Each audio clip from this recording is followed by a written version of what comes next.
May peace of mind kasi ako eh. Wala kasi akong tinatago. Wala akong ninanakaw. Wala akong niloloko.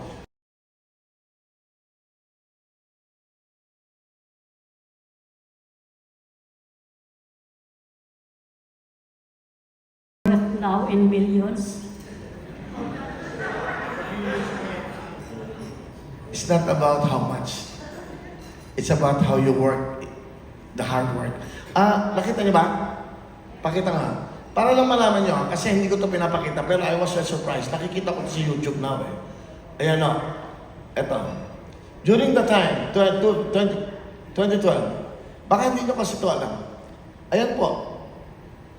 I paid 63.9 million for 1 year. The coming days, ganyan din po ang binayaran ko ng taxes ko. So, never ako nanloko eh. Hindi ko kayang mangloko ng kapwa ko, ng gobyerno. Kaya, hindi ako nagko-comment, ninakaw nila. Ayan o, eto yan ha, during the time yan. Until the last time na nagkaroon ako ng show sa GMA, I'm paying 9 million a month. Iba pa ho yung VAT. Income tax lang to.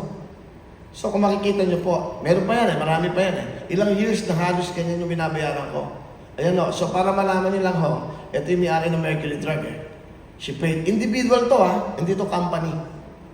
Individual taxpayer ka nito. This is an income. So ayan po, para lang ho, sabi ko nga, papakita ko na sa inyo lahat para malaman nyo na lahat. Ayan. So yan po lahat yung, tapos wala kayong madidinig sa akin. Sinasabi nila, dapat magsalita ka, nagbayad ka ng tax mo. Hindi na ho kailangan yun eh.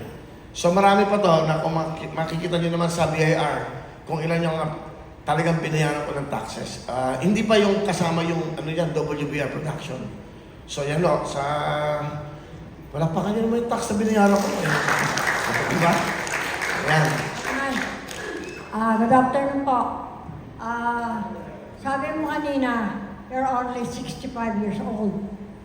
But as I laid my eyes on you now, you look only at the late 30s. Bigyan ko ng 5,000 to, 5,000. Marunong, magaling. Late 30s ha? Late 30s. Alam niyo, tanggalin mo yung shades mo. Hindi, kasi ano, yung ba ay dahil sa pagiging milyonaryo mo? Po? No? Ha?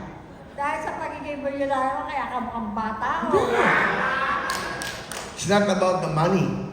It's about how you handle your life. May peace of mind kasi ako eh. Wala kasi akong tinatago.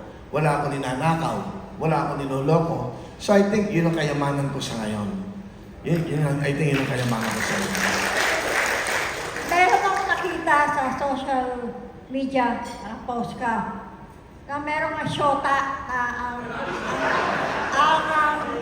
ang initial ay W. Totoo ba yun?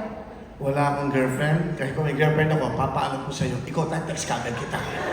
Sasend ko siya, naghahaligan pa kaming dalawa. Miss Mercy, okay ba sa ito? Wala akong girlfriend, wala akong karelasyon. Hindi totoo. Alam mo, ang hirap eh. Pag na-picture ka sa Facebook, YouTube, pag ginano mo lang yung babae, i-encircle na. Tapos sasabihin, ito subili talaga, manyak. Ang hirap. Kaya nga pag napapapicture ako, lagi ako nakaganyan. Pero pag matatanda lola, hindi ako binabas.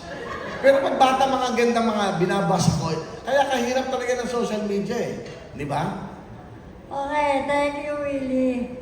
Nice to see you again after how many years. Thank you, Miss Mercy. Love you yan. Okay. Ina. Welcome back.